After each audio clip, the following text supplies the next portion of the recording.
स्वागत है दोस्तों आप सभी का फिर से एक नई वीडियो में। दोस्तों आज का ये वीडियो दोस्तों जिक बोर्ड के दोस्तों क्लास 12 के सभी विद्यार्थी के लिए बहुत ही ज्यादा मोस्ट इंपोर्टेंट वीडियो रहने वाला, ठीक है। क्योंकि दोस्तों आप सभी का लगातार कमेंट आ रहा था कि झारखंड शैक्षिक अनुसंधान एवं परीक्षण परिषद रांची झारखंड के द्वारा जो सर मॉडल प्रश्न पत्र जारी हुआ 2024 वाला, ठीक है, उसमें आप जो पॉलिटिकल साइंस यानी कि राजनीतिक विज्ञान का सब्जेक्टिव मॉडल पेपर का सॉल्यूशन नहीं बताए हैं।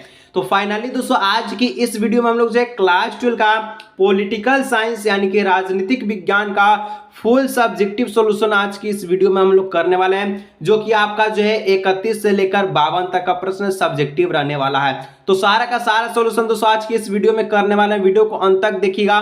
जितना दोस्तों को जरूर शेयर कीजिएगा। चैनल पे दोस्तों पहली बार आए सब्सक्राइब करने के साथ साथ बेल नोटिफिकेशन को ऑल पे प्रेस कर लीजिएगा। और भी अगर कोई सब्जेक्ट का सब्जेक्टिव सॉल्यूशन चाहिए तो नीचे कमेंट करके जरूर बताइएगा। तो चलिए दोस्तों फाइनली वीडियो को शुरू करते हैं, ठीक है। सबसे पहले दोस्तों यहाँ पर देख लीजिए अति लघुत्तरीय प्रश्न पूछा है, ठीक है, जिसमें बोला कि किन्हीं 6 प्रश्न का जवाब देना है, ठीक है। टोटल दोस्तों 8 को प्रश्न पूछेगा, 6 को का जवाब देना है, लेकिन आपको आज की इस वीडियो में टोटल प्रश्न का जवाब मिलेगा, क्योंकि बोर्ड एग्जाम 2024 में कौन सा भी प्रश्न आ सकता है, ठीक है। और अति लघुत्तरीय जो आपका टोटल 12 नंबर का रहने वाला है, ठीक है। तो फाइनली चलिए वीडियो को शुरू करते हैं। सबसे पहले दोस्तों 31 नंबर में पूछा गया शीत युद्ध से आप क्या समझते हैं। जो शीत युद्ध हुआ था इससे बारे में आप क्या समझते हैं। देखिए बहुत ही प्यारा आंसर है कि संयुक्त राज्य अमेरिका यानी कि यूएसए, ठीक है, और सोवियत संघ के बीच वहां जो सोवियत संघ के बीच, ठीक है, तनावपूर्ण अंतरराष्ट्रीय राजनीतिक स्थिति जो द्वितीय विश्व युद्ध के बाद 1945 से 1990 तक जारी रहा, शीत युद्ध कहा जाता है। यानी कि यूएसए और सोवियत संघ के बीच जो तनावपूर्ण स्थिति बना था, ठीक है, तराकेदार स्थिति जो बना था, जो कि आपका द्वितीय विश्व युद्ध के दौरान आपका 1945 से 1990 तक जारी रहा, और इसे युद्ध को शीत युद्ध कहा जाता है, ठीक है।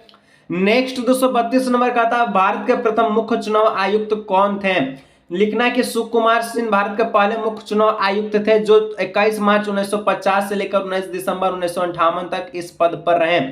सुकुमार जो थे दोस्तों वो मुख्य चुनाव आयुक्त के जो भारत के प्रथम मुख्य चुनाव थे, जो कि आपका 21 मार्च 1950 से 19 दिसंबर 1958 तक मुख्य चुनाव आयुक्त के पद हासिल किए थे, ठीक है। चलिए, जो कि नाम था सुकुमार सेन। आगे दोस्तों 33 नंबर बोलता है यूएनओ की सुरक्षा परिषद में कितने अस्थायी और कितने गैर अस्थायी सदस्य होते हैं। तो यूएनए मतलब संयुक्त राष्ट्र संघ में जो कि आपका इसमें दोस्तों टोटल 5 अस्थायी और 10 गैर अस्थायी सदस्य होते हैं, ठीक है। बहुत ही प्यारा प्यारा शब्द में लिखे। आगे दोस्तों 34 नंबर का था यूएनए का मुख्य उद्देश्य क्या है। यानी कि जो आपका संयुक्त राज्य संघ है, ठीक है, इसका मुख्य उद्देश्य क्या है। तो लिखना है कि इसका जो मुख्य उद्देश्य है क्या है। तो पहला में लिखना है कि विश्व में शांति का स्थापना करना और मानव अधिकारों की रक्षा करना। देखिए विश्व यानी कि वर्ल्ड में दोस्तों क्या करना, शांति का एकदम मस्त जो माहौल बनाना, ठीक है, और मानव जो भी उसका अधिकार है उसका रक्षा करना, ठीक है, जो भी अधिकार है उसका रक्षा करना, ठीक है। चलिए, सुरक्षा करना। आगे 235 नंबर का था सोवियत संघ की राजनीतिक व्यवस्था किसके विचार पर आधारित है। लिखना सोवियत संघ की राजनीतिक प्रणाली समाजवाद तथा समयवाद पर आधारित है। जो सोवियत संघ है दोस्तों, ठीक है, इसका राजनीतिक प्रणाली समाजवाद तथा समयवाद पर आधारित थी, ठीक है, ठीक है। चलिए 36 नंबर का था तिब्बत के कौन पारंपरिक नेता ने 1959 में भारत में शरण ली। यानी कि जो तिब्बत के कौन, तिब्बत कहाँ है, चीन में, ठीक है। जो तिब्बत है दोस्तों, तिब्बत के कौन पारंपरिक नेता, ठीक है, 1959 में भारत में शरण, यानी कि भारत में आया, ठीक है। तो देखिए दलाई लामा ने 1959 में भारत में शरण ली, जो कि तिब्बत से आया था, ठीक है। चलिए तिब्बत कहाँ, चीन से। 37 नंबर दोस्तों बोलता है आसियान में कितने सदस्य हैं, ठीक है, आसियान में कितने सदस्य देश हैं, ठीक है। चलिए तो आसियान में कितने सदस्य देश हैं। तो देखिए यहाँ पर लिखना है Brunei, Cambodia, Indonesia, लाहौस, Malaysia, Myanmar, Philippines, Singapore, Thailand और वियतनाम एक संगठन है। तो यहाँ पर दोस्तों जो 10 सदस्य है, पहला हो गया, दूसरा हो गया, तीसरा हो गया, चौथा, पांचवा, छठा, सातवां, आठवां, नौवां और 10वां। तो पहला में वो आपका जो है ब्रुनेई है, ठीक है, Cambodia, Indonesia, लाहौस, Malaysia, Myanmar, Philippines, Singapore, ठीक है, और आपका थाईलैंड और वियतनाम, ये सब आपका 10 गो जो आपका देश है, ठीक है। चलिए आसियान में। नेक्स्ट दोस्तों 38 नंबर जो कि लघु उत्तरीय अति लघु उत्तरीय का लास्ट प्रश्न कहता है कांग्रेस पार्टी के संदर्भ में, ठीक है, सिंडिकेट शब्द से आप क्या समझते हैं? तो कांग्रेस सिंडिकेट से आशय कांग्रेस के पुराने एवं वरिष्ठ नेताओं के गुट से था। किसने, यानी कि जिसने इंदिरा गांधी को सत्ता से वंचित करने हेतु उन्हें दल की प्राथमिकता का सदस्य से हटा दिया। जो कांग्रेस था दोस्तों, कांग्रेस पार्टी के संदर्भ में सिंडिकेट शब्द से आप क्या समझते हैं? तो सिंडिकेट मतलब होता है कि इसका मतलब क्या, जो कांग्रेस के जो पुराने एवं वरिष्ठ नेता होते थे, ठीक है, जो भी कांग्रेस का नेता था, जैसे कि यहाँ पर जिसने इंदिरा गांधी को सत्ता से वंचित किया, यानी कि उस सत्ता से हटा दिया, ठीक है, तो इस प्रकार से इसको लिख लीजिएगा। आगे दोस्तों बढ़ते लघु उत्तरीय प्रश्न में टोटल 8 गो प्रश्न पूछेगा इसमें, ठीक है, जवाब देना है 6 गो का, और ये जो आपका टोटल जो नंबर बनाएगा वो आपका 6 या 18 नंबर बनाएगा, ठीक है, पर क्वेश्चन 3 नंबर का सारा का जवाब देखेंगे, टेंशन ना लीजिए। चलिए 39 नंबर का था संयुक्त राष्ट्र संघ में वीटो का क्या मतलब है? तो वीटो संयुक्त राष्ट्र परिषद में 5 अस्थायी सदस्य, ठीक है, सदस्यों अमेरिका, ब्रिटेन, फ्रांस, रूस और चीन द्वारा किसी भी ठोस प्रस्ताव के खिलाफ नकारात्मक वोट देने की शक्ति है। इसके द्वारा किसी भी प्रस्ताव को रोका जा सकता है। वीटो का मतलब होता है दोस्तों 5 अस्थायी सदस्य, जैसे कि अमेरिका हो गया, ब्रिटेन हो गया, फ्रांस हो गया, रूस और चीन। इसके द्वारा किसी भी ठोस प्रस्ताव, जो भी प्रस्ताव रखा गया, ठीक है, उसके खिलाफ जो भी नकारात्मक चीज है कि जो नहीं होने वाला, ठीक है, उसके लिए वोट में जो शक्ति है, इसके द्वारा किसी भी प्रस्ताव को रोका जा सकता है, ठीक है, जो कि आपका 5 अस्थायी देश हो गया, अमेरिका, ब्रिटेन, फ्रांस, रूस, ठीक है। इसमें जो भी प्रस्ताव है जो क्या आपका सही नहीं है तो उसे रोका जा सकता है। चलिए आगे दोस्तों 40 नंबर बोलता है 1962 के भारत चीन युद्ध के परिणाम की संक्षेप में चर्चा की जाए, ठीक है। तो 1962 के जो आपका भारत चीन युद्ध के निम्नलिखित परिणाम हुए। पहला, जो भारत चीन संबंध तनावपूर्ण हो गया, ठीक है। चलिए दूसरा, भारत के भूभाग का एक बड़ा भाग चीन के कब्जे में चला गया। जो 1962 में भारत चीन में जो युद्ध हुआ था, जिसके कारण भारत चीन संबंध जो तनावपूर्ण हो गया, जो कि भारत और चीन के साथ संबंध था वो टूट गया, ठीक है। टूटने के कारण भारत का जो कुछ भूभाग था, ठीक है, भूभाग का एक बड़ा भाग चीन के कब्जे में चल गया।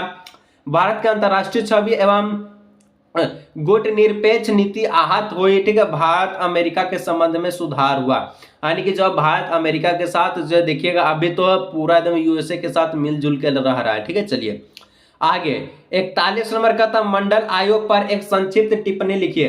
तो मंडल आयोग सन 1979 में तत्कालीन जनता पार्टी की सरकार द्वारा स्थापित किया गया था, ठीक है। इस आयोग का कार्य क्षेत्र सामाजिक एवं आर्थिक रूप से पिछड़े की पहचान कराना था। श्री वृंदेश्वरी प्रसाद, ठीक है, मंडल इसके अध्यक्ष थे। मंडल आयोग के द्वारा जातिगत भेदभाव को दूर करने के लिए आरक्षण एवं कोटा निर्धारण की व्यवस्था की गई थी। चलिए तो इस प्रकार से दोस्तों मंडल आयोग के बारे में आप बता सकते हैं। चलिए आगे बढ़ते हैं। 42 नंबर कहता है राज्यों के भाईसी, ठीक है, पूर्ण गठन से क्या लाभ हुआ? तो आपका राज्यों के जो भाईसी पूर्ण गठन से क्या लाभ हुआ? तो भाईसी राज्यों का गठन यह सुनिश्चित करने के लिए किया गया कि एक भाषा बोलने वाले लोग एक राज्य में आ जाए, यानी कि जो भी एक भाषा बोलता है वो एक राज्य में आ जाए। जैसे कि इससे देश ज्यादा एकत्रित और मजबूत हो जाए, ठीक है। जैसे कि मान के चलिए कोई भी देश हो, वहां पर एक भाषा बोला जाए तो उस देश का जो है कल्चर डिपेंड करता है, ठीक है, और मजबूत बनाता है, एकत्रित बनाता है, ठीक है। मान के चलिए एक गांव है, वहां पर 5 लोग रहते हैं, 5 अलग अलग भाषा बोलते हैं, ठीक है। तो वहां पर उस भाषा को वो नहीं समझ पाएगा, उस भाषा को वो नहीं समझ पाएगा, तो इससे मजबूती नहीं बनता, ठीक है। चलिए दूसरा, इसे प्रशासन भी पहले की अपेक्षा कहीं अधिक सुविधाजनक हो जाती है। चलिए नेक्स्ट दोस्तों देखिए आपका जो 43 नंबर है, ठीक है, यहाँ पर 48 लिखा गया, इसको 43 कर लीजिए, ठीक है। कहता ऑपरेशन इन्फिनिट रिच क्या था? लिखिएगा ऑपरेशन इन्फिनिट रिच अफगानिस्तान में अल फायदा के ठिकानों पर क्रूज मिसाइल हमलों का संकेत नाम था, ठीक है। जो मिसाइल था उसका संकेत यानी कि चिन्ह उसका था, ठीक है।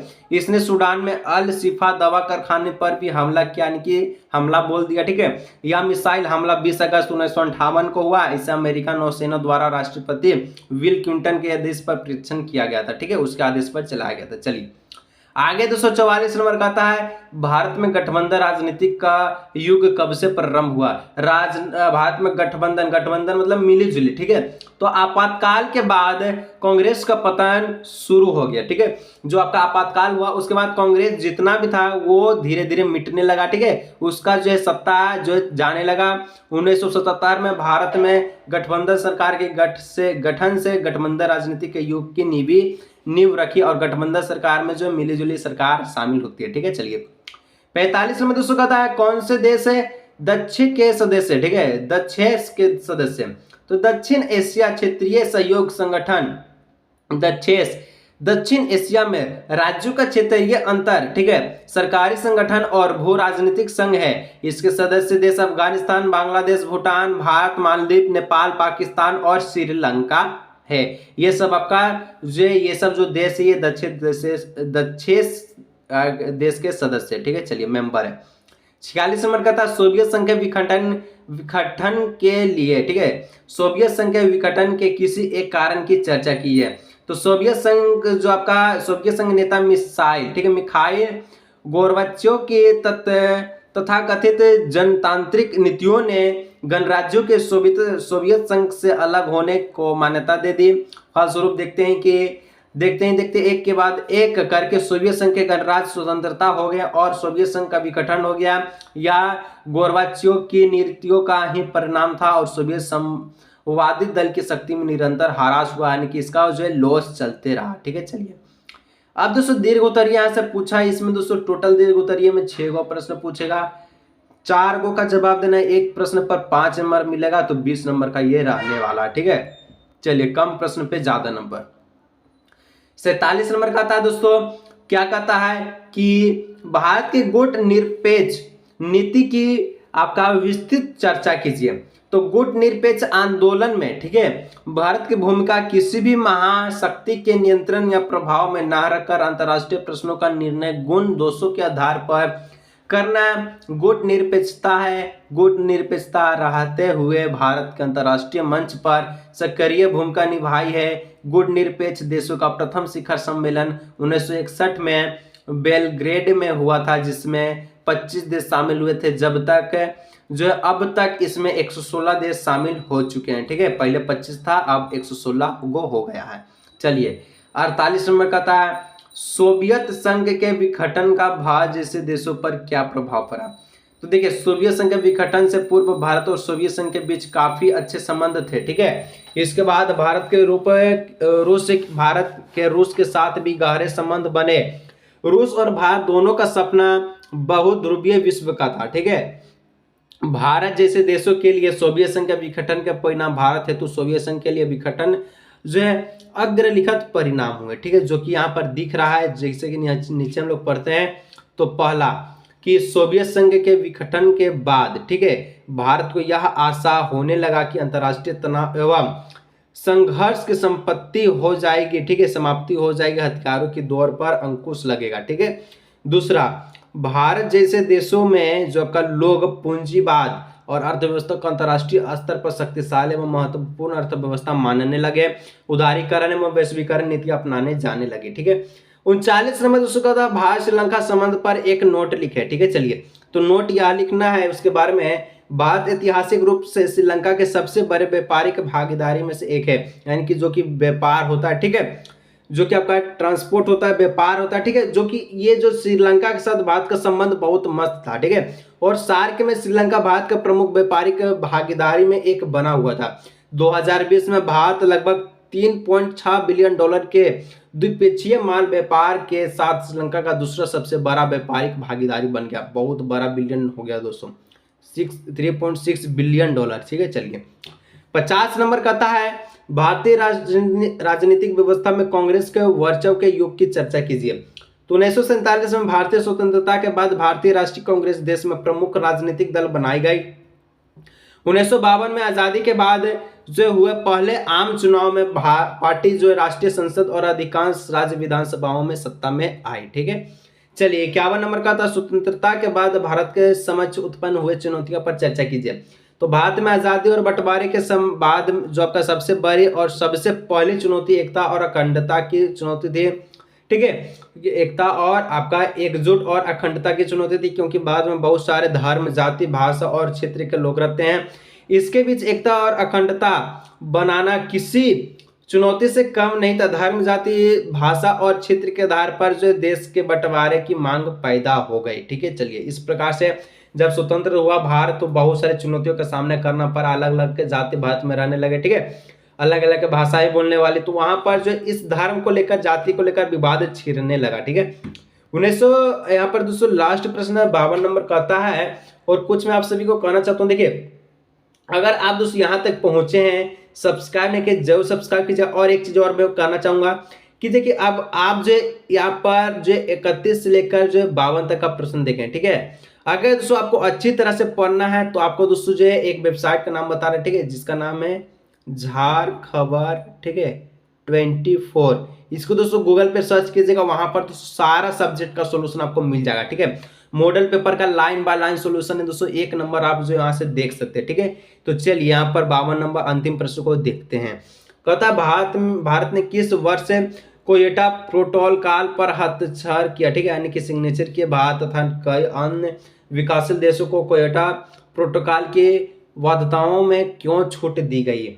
लिखिएगा, स्वच्छ विकास तंत्र सीडीएम के तहत विकसित देशों के विकासशीलता देशों में ग्रीन हाउस गैस कटौती गतिविधियां शुरू करेंगे। क्योटो प्रोटोकॉल को मंजूरी देने का भारत का निर्णय है। विश्व के पर्यावरणीय, ठीक है, समस्याओं के समाधान के लिए बहुपक्षीय प्रक्रियाओं में देश के विश्वास की पुष्टि है। तो कुछ दोस्तों इस प्रकार से हम लोग जो आज के इस वीडियो में सब्जेक्टिव मॉडल प्रश्न का पूरा सोल्यूशन देकर वीडियो अच्छा लगा लाइक सब्सक्राइब कीजिएगा। मिलते हैं नेक्स्ट वीडियो में।